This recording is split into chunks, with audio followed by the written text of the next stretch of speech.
Welcome to Talking Pictures. My name is Christian Genzel. I'm a filmmaker and film journalist from Salzburg, Austria. Talking Pictures is a podcast series in which I talk to the people who made some of my favorite movies. Today's episode features a very special interview with a legendary filmmaker who put his own unique stamp on horror movies. His initials are B.I.G, and size is also one of the major themes of his movies, which featured giant lizards, giant grasshoppers, giant cats, giant spiders, giant rats, giant ducks, and yes, even giant teenagers. I've had the pleasure of talking to Mr. Bert I. Gordon, Mr. B.I.G, who, starting in the 50s, created many beloved B-movies like The CYCLOPS, The Amazing Colossal Man, Beginning of the End, Earth vs. the Spider, Attack of the Puppet People, Village of the Giants, Food of the Gods, and many others as a director, writer, producer, and special effects creator. He's also done fantasy movies like The Magic Sword, thrillers like The Mad Bomber, and even sex comedies like How to Succeed with Sex or The Big Bet. In 2009, he released his autobiography, The Amazing Colossal Worlds of Mr. B.I.G. And in 2014, at age 92 and 60 years after his first feature, he released a wonderful new black-humored psychological thriller called Secrets of a Psychopath. The amazing Mr. Gordon is now 98 years young, and I was able to talk to him over the phone about his life and his movies with a little help from his daughter Christina. Bert even teases a new screenplay that he has been working on. The interview with Bert Gordon was conducted in connection with our German language podcast Lichtspielplatz, so if you speak German, please visit www.lichtspielplatz.at and check out episode number 48, which features an in-depth discussion of Bert Gordon's movies and other monster movies of the 50s. If you enjoy my conversation with Bert Gordon, please visit www.talkingpicturespodcast.com to check out our other interviews and follow us on Facebook and Twitter. So without further ado, here's Talking Pictures with Bert I. Gordon. Sometimes in your book you mentioned that people were trying to discourage you from going to Hollywood, from making movies. So, do you see yourself as an outsider? No, not at all. I did it in the past, but I feel I'm very much an insider for many years, and I like it very much. You know, making films in Hollywood. For one thing, I sort of pushed myself in real. I forced myself to make certain phone calls and meet with people at the studio, actually get on entrance to the studios. It wasn't easy, but I did, because I wanted to make movies. So, and that started way back. My wanting to make movies. I was around 8 years old when my aunt gave me a movie camera, and I started making movies of the children, of my people, and that's where it started. It was not easy, getting into Hollywood, but I did it. So. And you've worked in several capacities. You were a producer, a writer, a director. You made your own special effects and everything. Was it important to you to keep that independence? No, it wasn't a matter of being independent and being cute for me or good for me. I had to do it. In other words, to get into a certain place, into a certain spot, I had to have a script or a certain special effect that nobody else had. Whatever it took, I came up with it. If I could, in order to get into the next movement. And it wasn't easy, as you know, but I wanted it, and I did, got it. Did you ever think about just focusing on one of the one of the aspects of filmmaking, like just directing or just writing? No, I never thought about that. But what would happen? I would be in a certain position that a script was needed, or a rewrite or something, and in some way that I was able to get in that spot, or say a visual effect. Since having had, as I said before, a camera since I was 8 years old, I learned how to do a lot of effects. I would do effects myself. That I learned myself by taking a film of someone, an 8-year-old that was be doing something that my little cast called for, and then I would take it in the closet and open it up and back it up again so I can get it in another spot on my film. And so, in other words, I did my own effects way back, and as I'm explaining to you, and that's how I learned to do all those things that I learned to do, and learn certain visual effects, and that's helped me get where I am. Now, in your book, you mentioned that you saw a magician's show as a child, and I was wondering if that sort of is the key to the way you approached special effects, like a magician would. Well, everything that I picked up as in my early growth helped learn to what I did later on, or was able to do as far as visual. I learned how to do visual effects and so on. Instead, what you mentioned, yes, everything helped. And if it would help, I would get there some way. A magician came to the stage performance at the Kenosha Theater, and in some way that I got behind the scene and got to meet him and so on. Everything I wanted to do, I would try to do, and successful in many of or most of the cases. And one of the big things, of course, with doing my visual effects with my camera that my aunt gave me when I learned a lot, and I also learned from the magician certain. In all directions, I kept trying and succeeding when most of the times, and now I'm doing more. I love, with making movies. Did you keep working on those special effects? Like, did you try to develop new ways of achieving what you wanted to visualize throughout your career?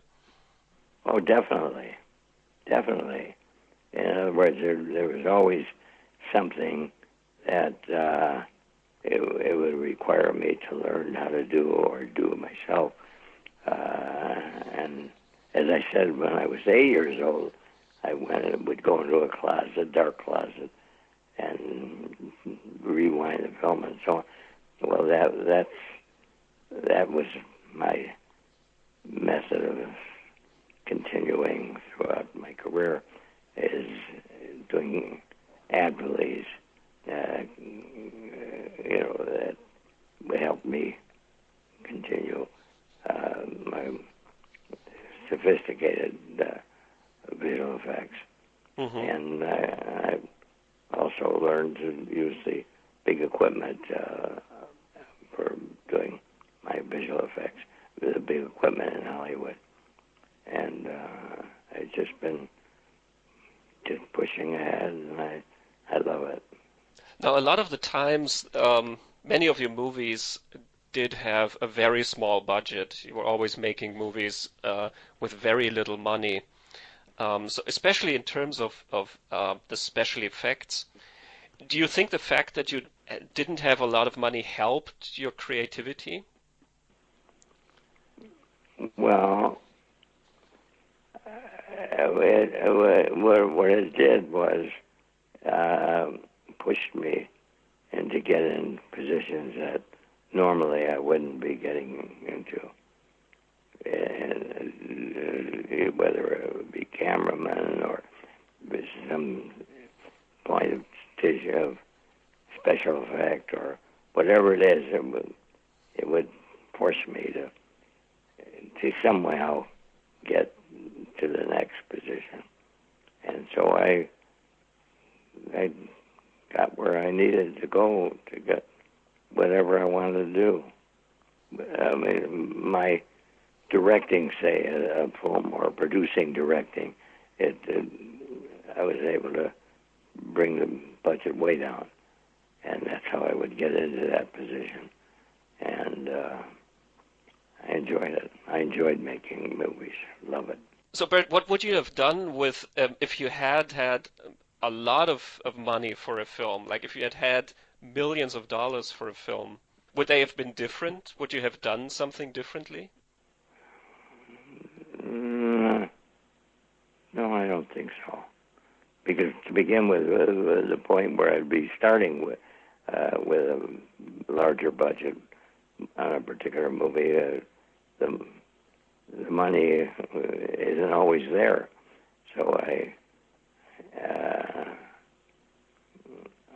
had to do the effects or create the effects that weren't there for me to continue, and that's where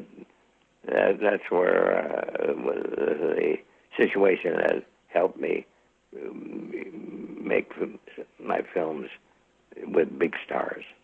Mm-hmm. I made them with the biggest, and it was always maneuvering in one way or another to be able to get that far. And I enjoyed the climb very much, and I have worked with the biggest and the best, and loved it.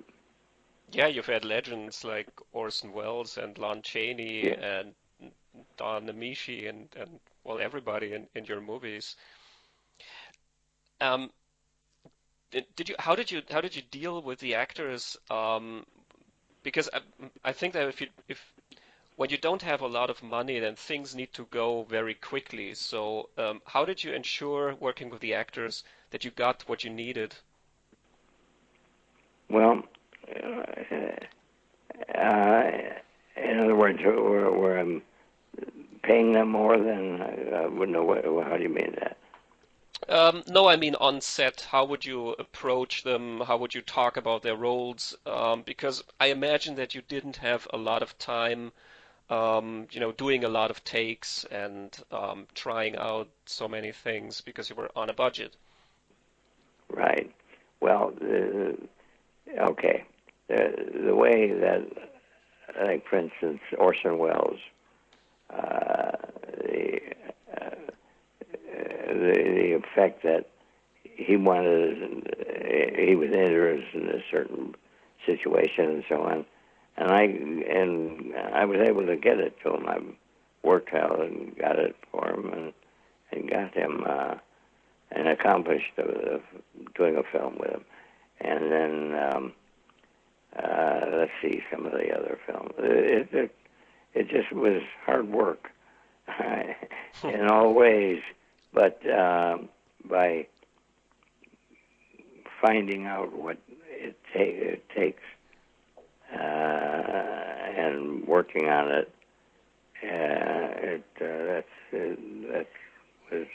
that's the way it was and it is.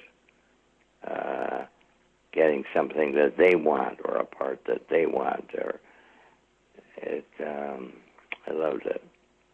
Doing the films that with the stars that I've been able to accomplish. I imagine that meeting those stars was also very exciting for you as an admirer of their work. Oh yes. Oh yes. Well, they received that before they even started working for me. We I made it that important to them. Like for instance, Orson Welles. He was very important of himself and so on. So when he reported to his room, it was a suite. I had, and I understood that one of his loveys was food, and so when he arrived in his room, his suite, I had a complete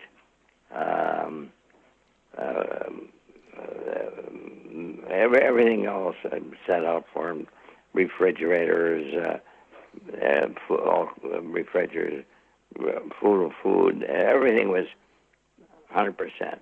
And so at that particular time when he was arriving at I was on the set directing one of the scenes. He waited. I saw him at the cab, at the on the edge, coming out of his room, coming on his almost, not to the set, but on the curb of the set. And then when I yelled cut, he came over to me and he just thanked me for the chef and everything. And that was it. He was mine. And there were things like that I looked out for people that would do things with me, and I would help. I just got along with a lot of people that I wanted to use work with. Yeah, it sounds like you really made him feel welcome and appreciated. Oh yeah, that's right. That was exactly it. Mm-hmm. Did other actors respond to that kind of treatment too, like the inexperienced actors? Oh, definitely, but in a different way. In other words, with him, it was food and everything. Everything was the way he liked it. And with other people, other actors, it would be it would take something else that would turn them on, and that was, in most ways, that was 100% the way that it worked. Mm-hmm. And I made a lot of films with a lot of people I admired very much. What about Lon Chaney? I think he was the first star that appeared in your films. He was wonderful. Yeah, he was there, and he was great acting career was all mine because of gift. He was wonderful. Mm-hmm. Were there people that you wanted to work with but you couldn't for some reason or other? Well, I can't think of anyone that because usually I would want somebody before I started to get them. In other words, so in with certain knowledge that they like whatever they love or like, and I would in ways get to them with that particular, fulfilling that particular desire. I would learn what it was, what it would be, and so with that background, I usually got who I wanted. It was very lucky. I really I went after their particular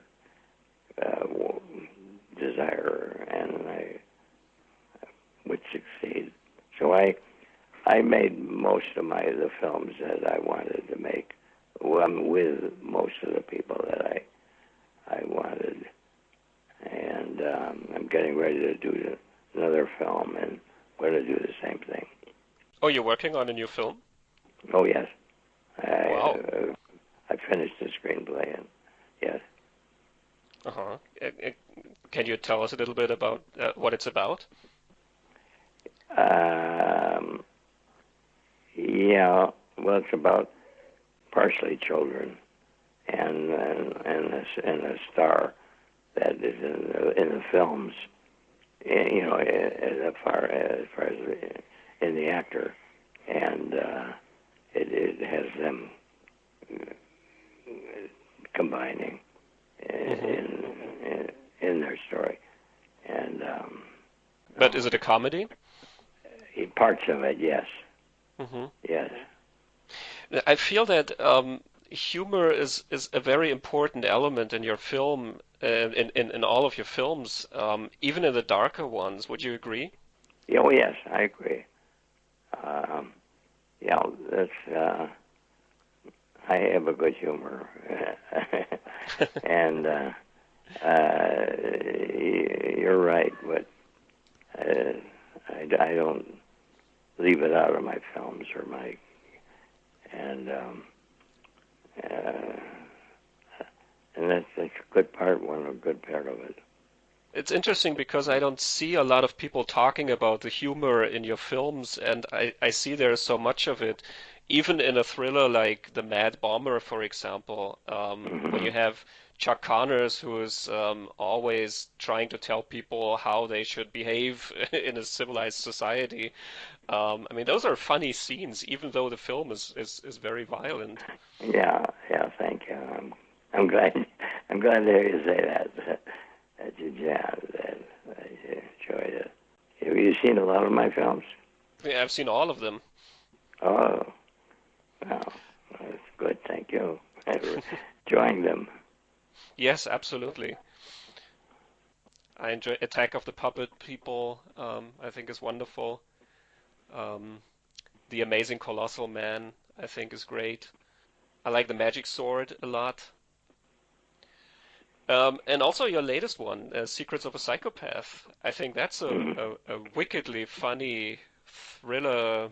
mm, I don't know what to call it, but yeah, it's an amazing film, I think. Good, good, good. Good. I'm glad to talk to you. I like to hear people enjoy my films. Hmm. Yeah. So this film, I just recently finished the book, the screenplay, and so we'll have to invite you to that screening. Hmm. Yeah, absolutely. I would love to see it. Show you. You'll be invited right away. Well, thank you very much. Shouldn't matter at all. So what would you say makes a good story? What elements does a good story need? Well, a good story could be was comic.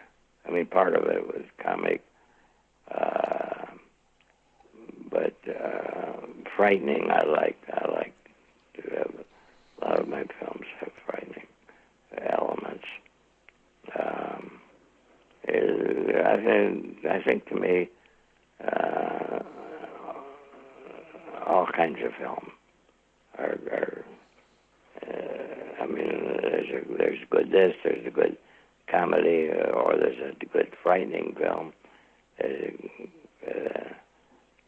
Like this one I'm doing right now, just finished the screenplay. That's frightening and has humor. Hmm. So when you look at that screenplay, when you've written, when do you say, okay, this is good, or when do you say, well, I think this needs more work? What's the element that you need there? Just when I read it, and I feel that way about it, that I say about it that I like it, and it has the elements that to make a deal on it, and I'm going to start working on a deal, and it'll be a good one because it's a good screenplay. So when you start writing a screenplay, how do you structure that story? How do you develop it? Well, it develops itself, actually. It has to have a beginning, a central character or characters that are going to, do something with it, and it starts to work properly. Then it'll go.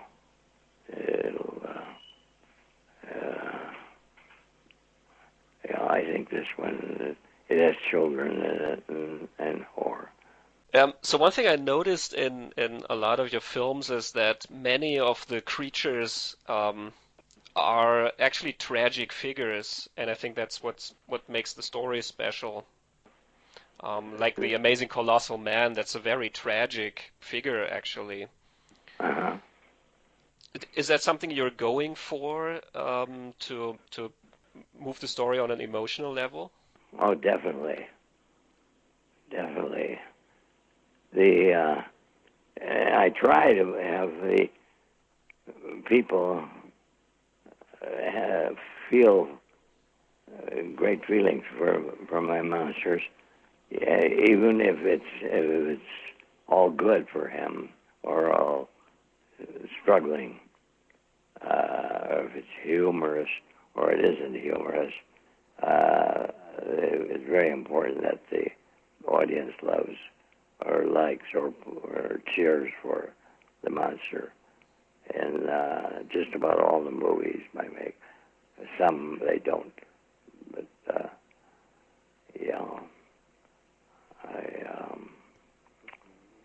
very important. Do you have any favorite creature of out of your movies? Of all my movies? Yeah. Love them all. I can't really have a favorite. God, I love them all. And I think it shows in your movies. I think there is an enthusiasm in your movies that, I think that connects with what you're saying, that you love the process. Yeah, you're right. Do you remember some of the films that you saw as a child that influenced you? Dracula, Frankenstein, sure, definitely. I remember Dracula very much. King Kong. Okay, now when I'm thinking about at that time when those films were out, I was influenced by children movies more. When I say children, I don't mean, I mean horror children movies, where they're in danger, big time danger. And I'll tell you one thing, the store did not, the theaters did not permit you, but as a child to go. I could go see anything I wanted when I was a little boy, and I did. Another thing, I would be able to go backstage and meet some of the stars. Do you rewatch your old movies? No, I haven't for some time, but I'm going to start. Which ones are you going to watch? Two of them. There's Village of the Giants and Attack of the Puppet People. Have you seen those recently? Yes, absolutely, and they're two of my favorites of yours. Oh, good. I'm glad I chose those.